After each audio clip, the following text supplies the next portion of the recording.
Hello, and welcome to this episode of Ask the Lawyers. I'm Leslie Rohde with AskTheLawyers.com. Today's topic, surgical error. What happens when something goes wrong in a medical surgery? We're happy to have attorney Michael Perez with us from the Warshauer Law Group in Atlanta to answer some questions.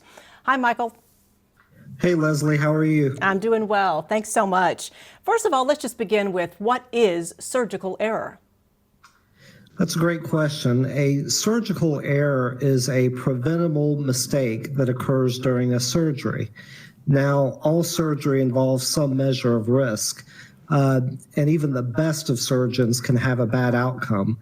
A surgical error is where there's a preventable mistake that occurs that's a violation of what we call the standard of care or the norms of practice that then go on to cause an injury in a patient.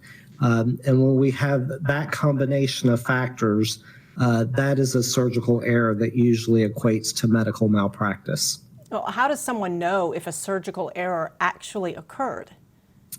Well, sometimes they'll be told that from either the surgeon or the hospital. In fact, there are national guidelines that recommend that surgeons and hospitals disclose to patients and their families when a surgical error has occurred.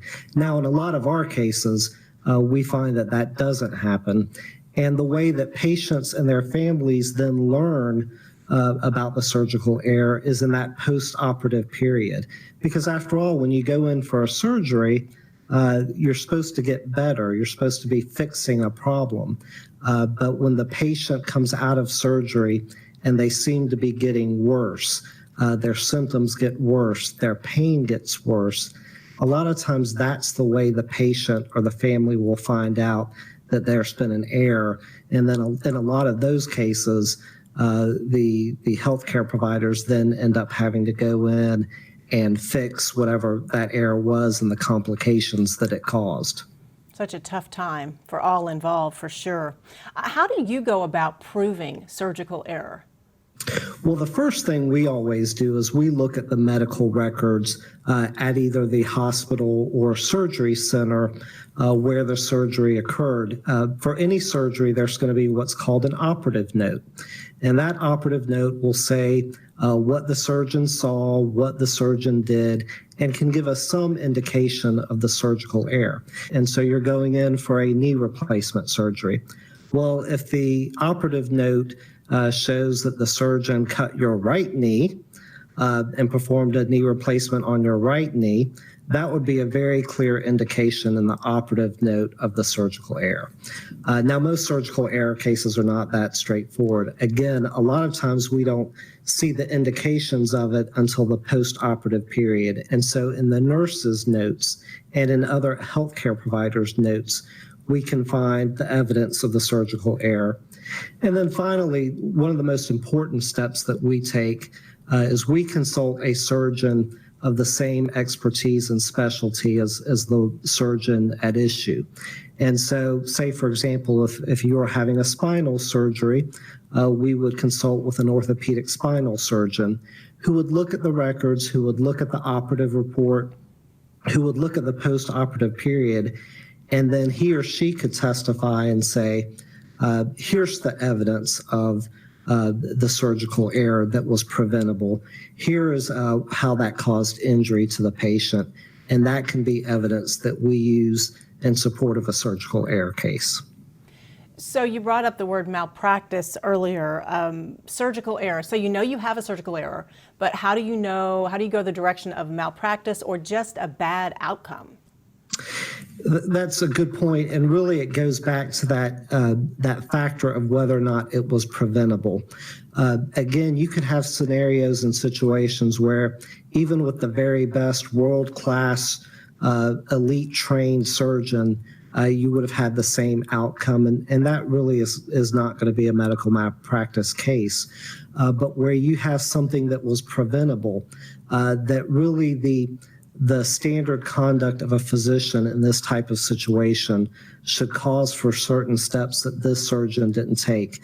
That's more of a medical malpractice case. So to give you an example of a preventable error that we know about, In a lot of surgeries, sponges are used to soak up some of the excess blood or fluid that happens in a surgical procedure. And we know that those sponges are going to be used. And so there's a procedure in place by which they do what's called a sponge count. And so if 5 sponges go in the body, they make sure that when the surgery is ending, that 5 sponges go out. Now, if that process isn't followed, that is a preventable injury that should not have happened. Medical institutions, it's quite accepted that is something that should not happen short of negligence. That was a preventable injury that had the surgery and the surgeon and his or her team acted within the standard of care should not have happened. And that is a medical malpractice case because it's a preventable injury that was caused to a patient by a violation of the standard of care. Okay, I see the difference there. What about deadlines to file these cases? Do you have a specific amount of time after the surgery to file? That's a very important point, and it's very important for people to know what that is, and it varies by state. In Georgia, where I am, it's 2 years from the date of injury. So we typically tell folks that in a surgical error case, you calculate 2 years from the date of surgery because that would be when the injury occurred. And these deadlines are so important because in a lot of cases, if you don't file by that deadline, by that statute of limitations, even if you have the best of cases, it can be thrown out for being untimely. So it's so important to consult with an experienced attorney in medical malpractice like myself and my partners at the Warshauer Law Group so that you know what that deadline is and you make sure you get your case filed in time. I can really see how contacting someone like you would really help because we're looking at all these different details and sorting through that, especially when you're in such a bad emotional state, really, if you're or physical state after coming through a surgery like this. So, Michael, definitely thank you for that. Finally, what advice do you have for someone who may have gone through surgery? They've undergone surgery. They don't know if it was negligent or not in terms of something that went wrong. What do you tell them to do? It's absolutely important to talk with an experienced medical malpractice attorney so that you know what your rights are and so that you protect those rights. Here at the Warshauer Law Group, we offer free consultation, so it doesn't cost you anything to sit down with a medical malpractice attorney and talk about your case and to understand whether or not you have a case and to get that case investigated. A lot of times, unfortunately, we get contacted by folks who struggled with the decision of whether or not to talk to somebody and waited too late. Don't do that. As soon as you think that you may have a claim for surgical error or any kind of medical malpractice, reach out to an experienced lawyer so that you can get some good legal advice. And if you have been injured, as a result of medical malpractice or surgical error, that you can look to getting the compensation that you deserve for your injuries. Attorney Michael Perez, as always, thank you for answering some of our questions today. You're very welcome, Leslie. Take care. We thank you all for watching this episode of Ask the Lawyers. I'm Leslie Rohde with AskTheLawyers.com, where you can choose a lawyer that lawyers choose.